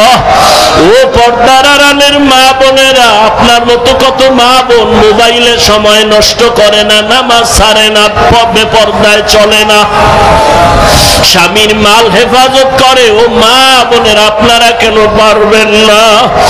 এখনো সময় আছে, তওবা করে দুই ফোঁটা চোখের পানি ছাড়িয়ে আল্লাহকে ডাকেন। সন্তান যদি চোখের পানি ছাড়িয়া মা বাবাকে ডাক দেয় আর মাপ চায়, মা বাবার দয়া না হইয়া পারে না।